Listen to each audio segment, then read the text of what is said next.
Énième violation de cessez-le-feu décidé entre le gouvernement de Kinshasa et celui de Kigali de Paul Kagame. Cessez-le-feu négocié sous la médiation de Joao Lourenço, le président angolais. Est-ce à ces jours, il faudra toujours compter à des résolutions assorties au niveau régional et international. Enfin, le programme du gouvernement provincial Daniel Bumba présenté et son gouvernement a été investi à l'Assemblée provinciale de la ville de Kinshasa. Un programme quinquennal chiffré à 10,9 milliards de dollars américains. Programme dénommé Kinshasa Ezobonga. Kinshasa Ezobonga est-il rassurant avec Daniel Bumba? On en parle, mesdames, messieurs, fidèles téléspectateurs de Canal Congo Télévision. Bienvenue à votre émission Zoom qu'on a l'immense plaisir de recevoir pour vous ce soir monsieur Edouard Kabouayi. Kabouayi est au cadre du parti présidentiel UDPS Tshisekedi, auquel je dis bonsoir et bienvenue. Merci bien, mon très cher journaliste, pour l'invitation et l'honneur que vous me faites, afin que nous puissions balader toute la situation politique, surtout parler de notre pays. Ça, nous avons vraiment l'immense joie par rapport à cette opportunité, et aussi nous saisissons l'occasion pour saluer les téléspectateurs de cette grande chaîne et surtout de cette grande émission qui sont sur les canapés en train de nous suivre, afin que nous puissions y ajouter quelque chose de ce qu'ils savent par rapport à l'actualité politique. Vous êtes à votre toute première participation à cette émission Zoom. Vous vous sentez à l'aise, j'espère? En tout cas, très à l'aise que jamais. Bon, surtout que nous sommes quand même les hommes des médias. Oui. Donc, chaque fois que nous avons l'occasion de parler pays, on se sent vraiment très à l'aise à n'importe quelle chaîne que nous pouvons vraiment être sur place là. D'entrée, DG, M. Edouard Kabouayi, j'aimerais que vous puissiez placer un mot, parce qu'aujourd'hui, tout le monde sait que cette structure spéciale de l'UDPS, dont les membres ont été arrêtés, un réseau démantelé au niveau de la commune d'Engaliema, précisément au quartier Gramalik, ils sont intentés même à travers un procès public qui se tient. Est-ce aujourd'hui cette structure spéciale, donc composée de membres appelés Force du Progrès, est-ce une milice? Non, et alors non. Je m'inscris d'ailleurs même en faux, parce que l'UDPS est un parti démocratique. À son sein, on n'a jamais logé des milices ou des délinquants. C'est un parti de masse, un parti qui s'est bâti bec et ongle pour qu'aujourd'hui nous parlons de la démocratie. Nous sommes un parti révolutionnaire, pour bien dire. Et en tout cas, c'est ici que j'ai saisi l'occasion pour dire à tous mes compatriotes qui nous regardent, il y a quelques gens qui pensent à humilier l'UDPS. Or, à celui qui est en train de vouloir tenter ce jeu-là, il se trompe en amont. Il faudra rappeler à l'opinion que ces procès publics viennent juste après l'attaque supposée de la résidence de l'ancien président de la République, Joseph Kabila Kabange, dont il y a eu cette sortie médiatique de l'ex-première dame Olive Lembe. Monsieur le journaliste, nous avons suivi avec vous la vice-ministre à l'intérieur. Elle nous avait dépeint la situation claire, les mouvements spontanés qu'il y a eu, et ces jeunes-là, qui n'étaient pas sous le label de l'UDPS, pas même identifiés qu'ils sont de Force du Progrès, parce qu'aujourd'hui, tous les chègues, tous les délinquants, ou peut-être un groupe spontané de jeunes qui sont peut-être mécontents, ou qui veulent revendiquer quelque chose, tout ça, on est en train de vouloir mettre sur le dos de l'UDPS. Ils veulent confondre comme si que la force du progrès, c'est une force, une milice ou quoi que ce soit. Mais non. Mais non. Donc ici, nous savons qu'il y a une main noire qui est derrière ce dossier. Et je sais que le ministre de l'Intérieur qui me regarde doit contrôler la situation. Et nous n'allons pas tolérer, accepter une humiliation encore une fois de plus. Parce que, d'abord, comme vous le savez, en démocratie, chacun peut revendiquer de la manière dont il pense à revendiquer. Mais vouloir attribuer ça à l'UDPS, mais mon très cher journaliste, comme vous le savez, l'UDPS est un parti au pouvoir. Comme vous le savez, les crimes commis par l'ancien président de ce pays, que nous appelons l'ex-président de ce pays, qui est déjà sénateur à vie. Joseph Kabila. Oui, mais s'il faut fouiner dans tout ce qu'ils ont commis comme crime dans ce pays, mais ces gens-là de PPD qui sont en train de pérorer ne peuvent même pas ouvrir même leur bec pour parler de l'UDPS ici. Hein? Même elle, la dame, l'ex-première dame, mais elles savent bien des crimes qu'ils ont commis dans ce pays. Elles savent bien que c'est l'UDPS qui a payé le prix par le sang, le sacrifice pour y en arriver. Et aujourd'hui, quand on a même le courage de se tenir debout, parler de l'UDPS, parler de cette force du progrès, peut-être qu'elle est en train de confondre avec quelqu'un de l'État, mais elle doit... Ce pas les membres de force du progrès qui ont attaqué la résidence de Joseph Kabila. Ce n'est pas le membre de cette force qui est notre force du progrès, ce n'est ni les membres de l'UDPS. Mais nous avons suivi avec vous que la vice-ministre de l'Intérieur qui nous dit c'est un mouvement de jeunes spontanés qui ont voulu un conflit parcellaire qui n'avait rien à voir atteinte à la vie de l'ex-première dame de ce pays, qui sait très bien que pendant leur gouvernance, ils ont tué, ils ont les mains de sang. Ils ont touché au sein de Congolais, surtout ceux de l'UDPS. Ils savent comment ils ont calciné nos combattants à notre chef du parti. Et c'était pendant leur mouvement. Non, nous savons tout ça là. C'est là que nous interpellons même nos dirigeants. Qu'est-ce que vous dites c'est de l'UDPS. Le déroulement de ces procès publics au niveau du parti. Non, nous au niveau du parti, nous nous inscrivons à faux. Et ils doivent nous brandir qu'un seul membre de l'UDPS, qu'il soit dans notre ligue de jeunes, ou qu'il soit du Front du Progrès, qui est allé faire l'attentat à la vie de l'ex-première dame. Et s'ils ne vont pas nous brandir, ils vont rencontrer l'UDPS sur leur chemin. Et là, nous n'allons pas tolérer une humiliation, une énième humiliation par un régime qui a tué, qui a versé le sang des combattants, et qui s'est donné au crime pour ce pays. Monsieur Edouard Kabouayi, d'autres personnes estiment que l'UDPS au pouvoir et la même UDPS dans l'opposition.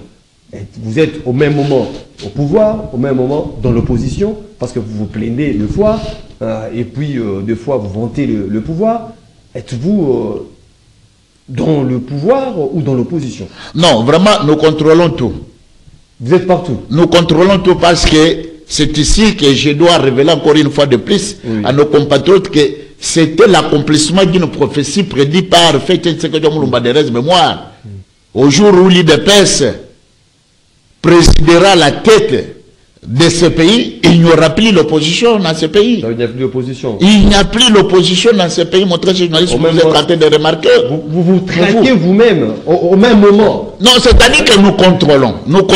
On ne se traque pas, nous contrôlons. Les gens peut-être confondent. Vous savez, l'UDPS n'a jamais été une blanchisserie de quelques individus. l'UDPS, nous avons toujours dit, chez nous, à l'UDPS, c'est la pyramide renversée. C'est la base qui contrôle l'exécutif. C'est la base qui contrôle les dirigeants.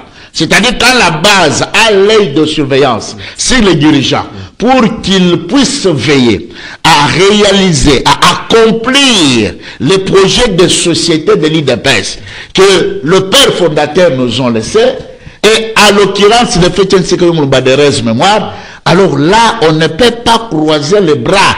Quel que soit que tu es fils maison de l'UDPS, dès que tu ne te comportes pas conforme à notre projet de société, en tout cas, mon très cher journaliste, croyez-nous, nous, vraiment, nous n'allons pas se frotter les mains. Non. Nous devons Et en tout cas, nous y veillons parce que nous sommes les gardiens du temple, nous sommes les gardiens de ce pouvoir. Et quand nous regardons que de l'autre côté, et que surtout qu'il n'y a pas d'opposition, dans les institutions, les choses peinent à se remettre comme il fallait, comme il faut, parce que vous le savez, une opposition dans un pays démocratique a pour rôle de faire le contrepoids du pouvoir. C'est-à-dire que faire des propositions concrètes, afin que ces propositions permettent à ce que le gouvernement puisse matérialiser, mettre ça en exergue. Mais dès que nous constatons, surtout que c'est un constat amer, alors voilà pourquoi UDPS contrôle tout, sauf rien. Donc, voilà. Le pouvoir et le on va suivre ces dossiers de ce procès contre le membre de la Force du Progrès, cette structure spécialisée au sein de l'UDPS Tshisekedi. Et vous savez, mon très cher journaliste, je ne vous coupe pas la parole. C'est ici que nous interpellons nos dirigeants de l'UDPS. Vous voyez, c'est parce qu'ils ont voulu repêcher les péperdiens qui étaient déjà à la mangeoire, qui ne pensaient rien pour la population et qui se retrouvent encore aujourd'hui dans des postes clés du pouvoir, etc. C'est là qu'ils veulent nous humilier, c'est là qu'ils veulent cracher sur le moment de nos combattants. Et ça, nous n'allons pas accepter ni tolérer. Sinon, M. Kilibilimba, parce que nous le savons que c'est un kabiliste. On sait que c'est un kabiliste. Et on ne sait pas de quel format que ce monsieur s'était retrouvé à la tête de la ville-province de Kinshasa. Il doit interroger son prédécesseur Kanyama, qui avait tenté, osé, pour baginer avec les combattants de l'UDPS, et Kanyama, en tout cas, il peut lui relater l'histoire. Alors, s'il lui croit que prendre le drapeau de l'UDPS, mais il a désacralisé notre lutte. Il a craché sur la mémoire de nos pères fondateurs. Le drapeau de l'UDPS. Mais oui, effectivement. Le monsieur là a pris le drapeau de l'UDPS. On a fait se brûler ou quoi, etc. Et il y a les images que ce monsieur là a badiné avec ses grands pouvoirs. Lui, qu'il ne confond pas. Il est kabiliste. On est en train de le surveiller. Il risquera d'ailleurs. De la police. L'armée est à politique. Je vous dis, il n'est pas la politique. S'il était en politique, il ne pouvait pas toucher au symbole de l'UDPS, un grand parti politique, un parti présidentiel, il ne faut pas toucher à ça. Parce que les notions les plus simples d'un policier, c'est quoi? C'est-à-dire que c'est la personne qui est au milieu du village. C'est-à-dire qu'il ne peut jamais avoir une partie pris. Blaise Kilimbalimba, le général, a agi avec partialité. Il a agi avec partialité, avec passion. Pourquoi? Parce qu'il est de Maniema. Pourquoi? Parce qu'il était du PPRD. Pourquoi? Parce que c'est un kabiliste avéré. Alors, il tente à essayer. Non, mais oui, mais il a prouvé sa couleur. Il a prouvé sa couleur. Très cher journaliste, il a prouvé sa couleur. Parce que si réellement, si il était dans les notions avérées de leur corporation, il ne pouvait pas toucher à un symbole d'un parti politique présidentiel. Alors, quand il fait cela, c'est-à-dire qu'il veut se venger avec nos combattants. Mais pendant que le mouvement qu'il y a eu là, il pouvait d'abord enquêter pour savoir qui sont-ils, ils viennent d'où, ils sont sortis d'où, et c'est quoi leurs revendications. Mais attribuer ça à l'UDPS, en tout cas, ça se cachait sur la mémoire de notre lutte, et là, nous n'allons pas tolérer. M. Kilimbalimba va nous rencontrer sur le chemin. Et d'ailleurs, je demanderais même que cette ex-première dame doit être appréhendée, jugée, par rapport à des déclarations diffamatoires qu'elle a tenues. Elle doit être appréhendée et jugée pour qu'il identifie effectivement ou exactement est-ce que ce membre-là est-il de l'UDPS, est-il ministre de l'UDPS. Du moment que l'UDPS n'héberge pas les milices à son sein, elle doit que répondre à la justice. C'est ça l'état de droit, c'est ça la démocratie. Merci, monsieur Edouard Kawai. Je rappelle, vous êtes au cadre de l'UDPS Tshisekedi. Parlons-en à présent de ces volets sécurité dans notre pays avec le cessez-le-feu. Il faut les rappeler à l'opinion qu'il y a eu cette trêve de 14 jours renouvelée qui a été sollicitée par les États-Unis d'Amérique. Après cela, le cessez-le-feu qui a été décidé entre le gouvernement de Kinshasa et celui du Rwanda sous la médiation de Joao Lourenço, le président angolais, à peine entré en vigueur. C'était hier le dimanche soir. Et cessez-le-feu a été violé par le Rwanda en attaquant les positions des forces armées de la République démocratique du Congo et occupant le village de Chacha. Est-ce aujourd'hui, au regard de violation en violation du M23, peut-on toujours faire confiance ou compter à des résolutions assorties de coopération régionale et internationale s'agissant de la situation sécuritaire à l'est de notre pays? C'est là que nous prenons la dite nébuleuse communauté internationale à témoin.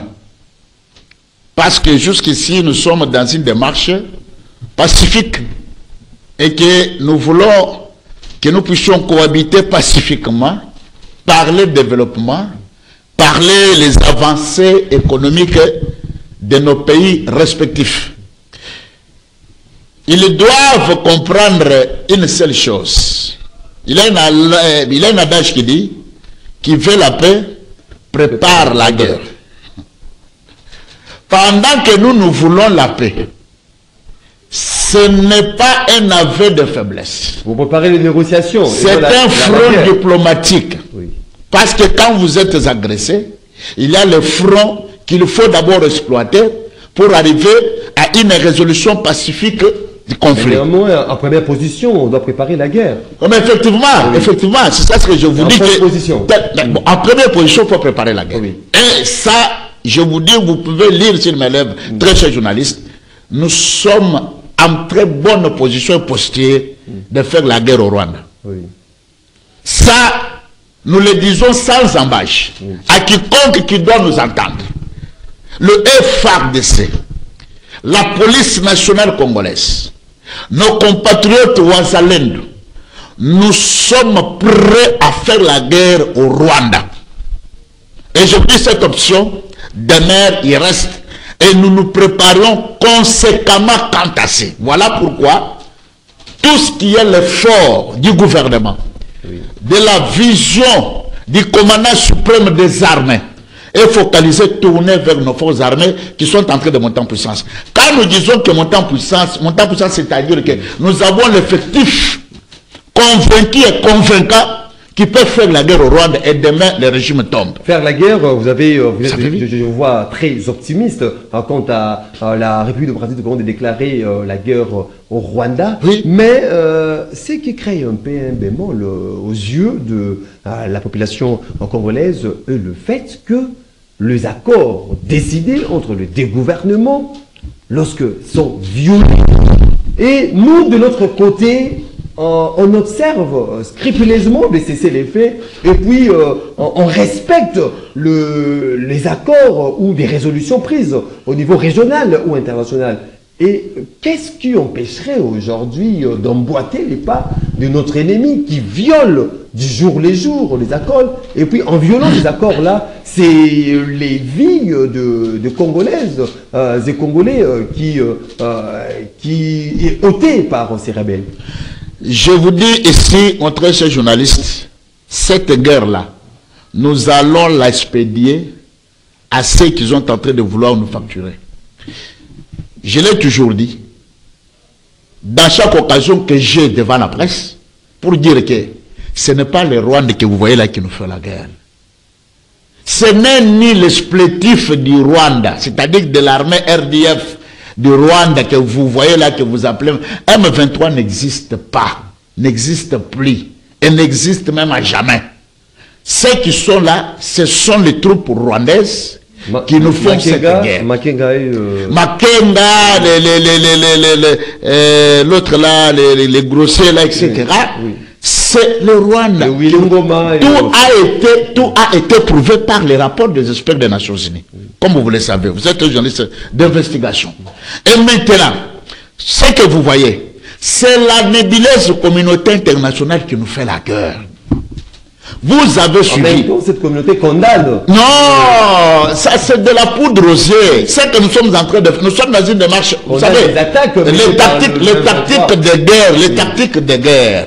Et tout ce qui se prépare pour les combats n'est pas à révéler au-dessus de tout le monde pour ne pas donner les armes à nos ennemis. Attendez, vous allez voir d'ici le matin, vous n'apprendrez plus cette histoire-là des Rwandais qui sont en train de nous agresser. Vous avez il y aura négociation entre cette force négative. Voilà, aujourd'hui, nous avons prouvé à la surface du monde, à la face du monde, j'allais dire, que c'est Rwanda qui nous agresse. Nous, on avait demandé que l'M23 n'existe pas. Nous n'allons que parler ou dialoguer avec les Rwandais. Parce que c'est le Rwanda qui est le sous-traitance de la communauté internationale. Toutes les armes, les actifs sont expédiés à partir de Rwanda pour nous piller illicitement nos richesses, mais au prix de ça de nos compatriotes. Cette histoire ne passera plus avec les armes. Il y a un blocage dans la chaîne. Je vous dis, il n'y a aucun blocage quant à ça. Oui. Il n'y a aucun blocage quant à ça. Vous savez, tous les initiés de guerre, moi ici qui parle avec vous, c'est parce que j'ai eu l'occasion de vivre dans un pays de guerre. Oui. Je connais les tactiques, je connais les systèmes de stratagèmes que l'armée met sur pied pour attaquer un adversaire ou un ennemi. Je vous dis que nous faisons face à un serpent de 1000 têtes. Ce n'est pas le Rwanda, c'est la communauté internationale et les multinationaux qui sont derrière cette guerre pour trouver leur gain. On parviendra à sortir face à ces 1000 têtes. Mais nous allons. Pourquoi? Et l'assurance, en tout cas, ferme. Je vais vous dire, mon très cher journaliste, Félix Tshisekedi Mulumba a dit dans sa philosophie politique que un peuple déterminé, un peuple uni, est plus qu'une bombe atomique. Et aujourd'hui, cette guerre, nous allons la vaincre, c'est parce que Félix Antoine Tshisekedi Tshilombo, le commandant suprême, a le peuple derrière lui. Les Ouazalais, ce sont des civils, ce sont des compatriotes. Ce sont des compatriotes qui ont accepté que nous n'allons pas céder même un centimètre carré de notre territoire. Vous êtes en train de voir, à l'est de notre pays, tous les jours, il y a des mouvements de mécontentement, les ras-le-bol, que cette population est en train de décrier contre la volonté de balkanisation de tous ces pays du monde réunis pour nous arracher notre pays. Et ça ne passera pas. La sécurité d'un président de la République, d'abord, c'est son peuple.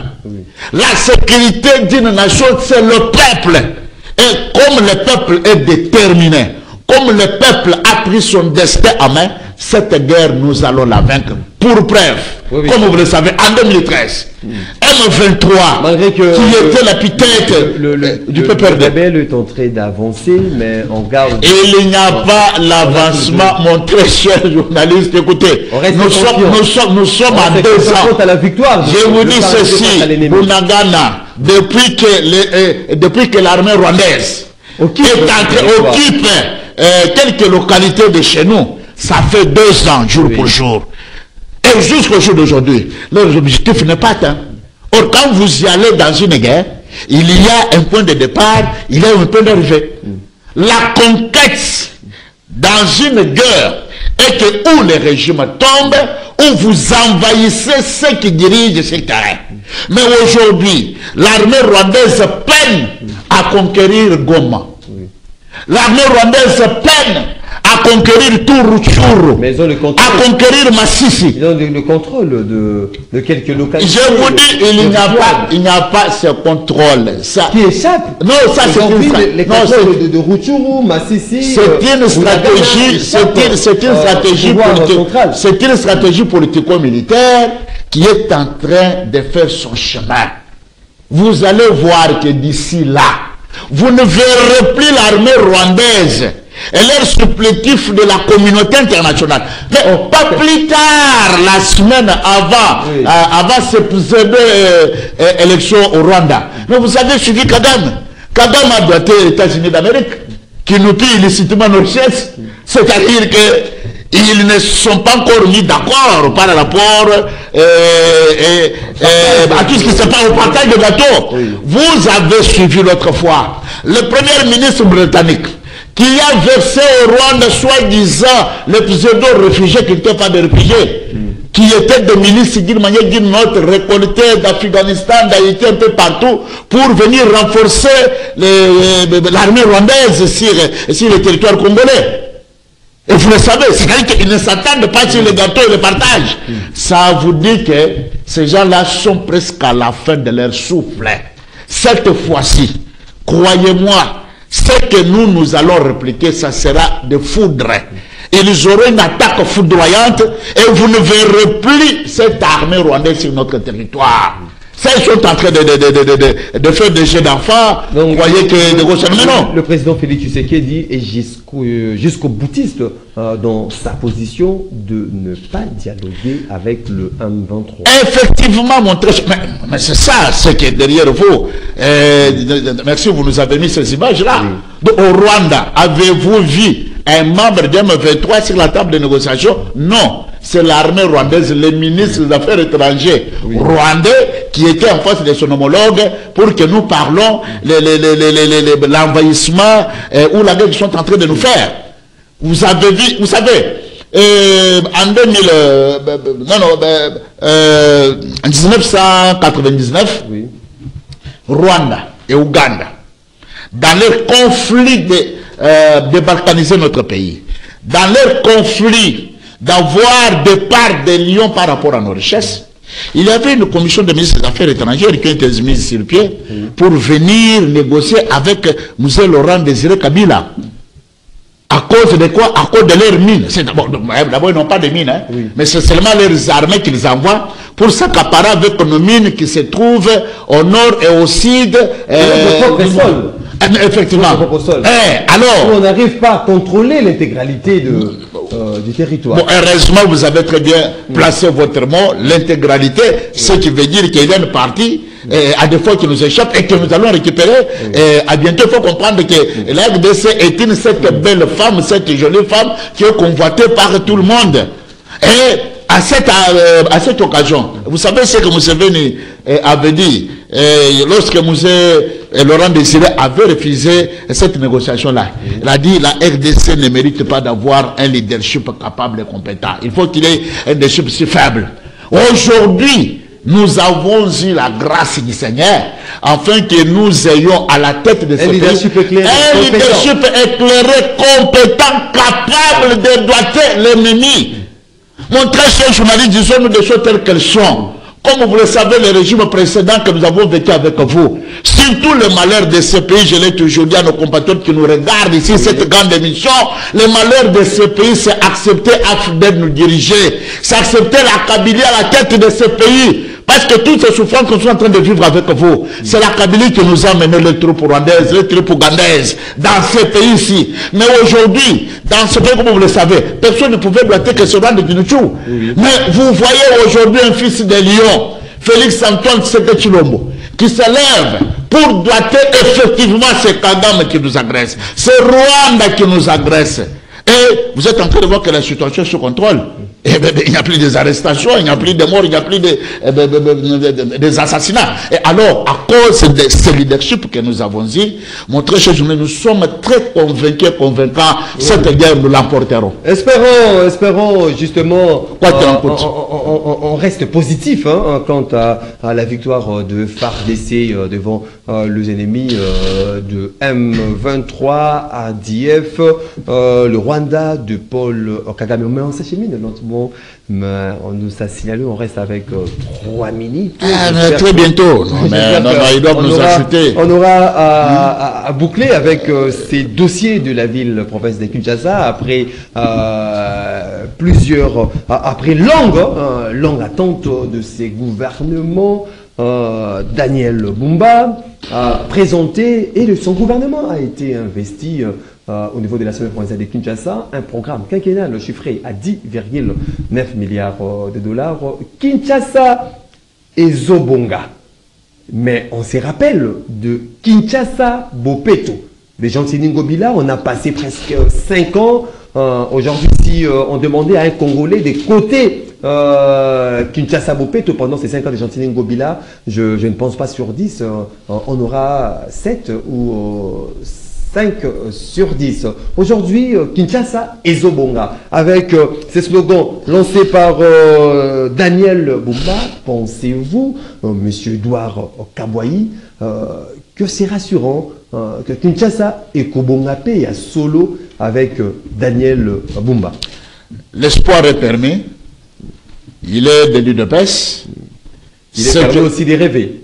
Bon, en tout cas, ce que moi je lui demande en tant que son compagnon d'élite, c'est de matérialiser les projets des sociétés de l'UDPS.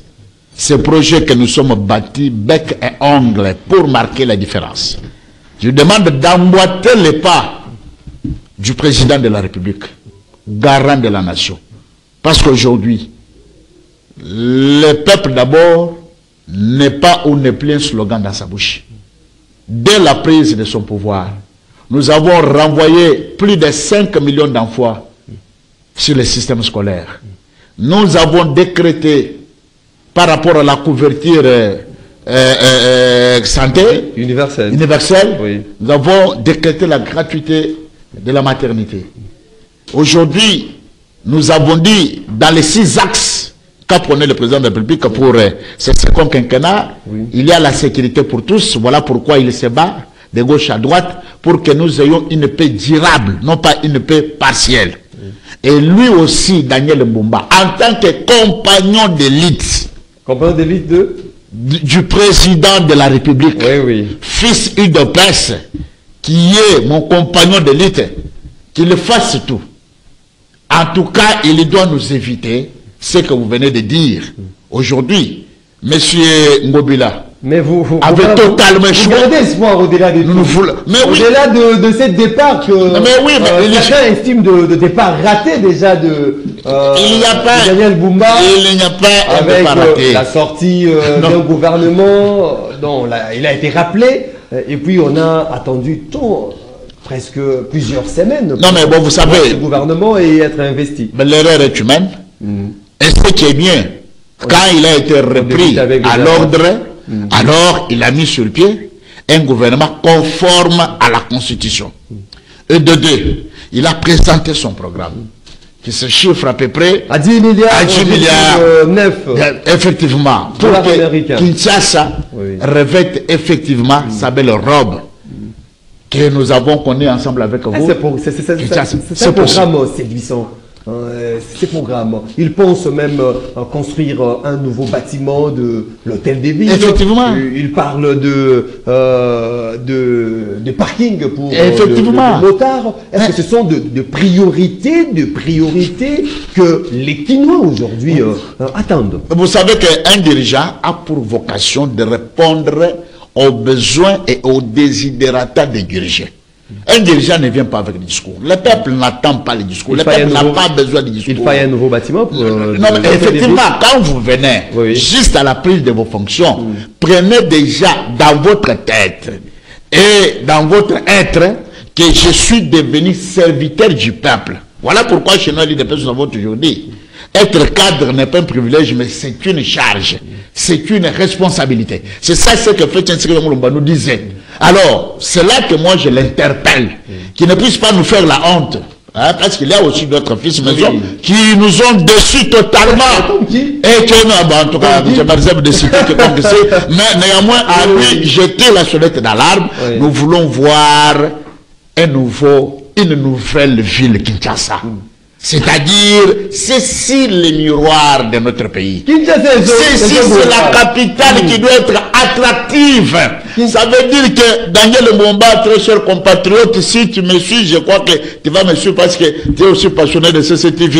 En tout cas, fais de tout ton mieux, marque la dichotomie. Et je crois qu'à cela, nous serons mieux côté que nous étions des vrais élèves de leur maître. Kinshasa, Izobonga, Kinshasa, Bopeto. On nous amène toujours, hein, avec André Kimbuta, c'était encore quoi, hein, avec André Kimbuta. C'est encore quoi? Kinshasa Nini? Non mais c'est ça effectivement. Parce que on fait toujours avec le slogan. Mais Kinshasa, bango tango bayaka, bango bakanisaka kake, le tango koyada avec le rôle nini obamando melisa bisona bino na barigime passé 5 chantiers, la révolution de la modernité et tout ça là. Donc ce sont ces termes là que le peuple va. Kimbuta était vers le gouvernement Zengelela à l'époque. Oui. Or, quand vous voyez vous-même un dirigeant qui doit répondre dans ses prérogatives aux besoins des dirigeants, commence déjà à décevoir les dirigeants, comprenez que c'est de l'incompétence notoire, des gens qui n'ont jamais été préparés pour diriger ou gérer la population. Et c'est là, effectivement, que moi j'interpelle. D'ailleurs, c'est ici l'occasion de saisir aussi, pas seulement Daniel Mumba.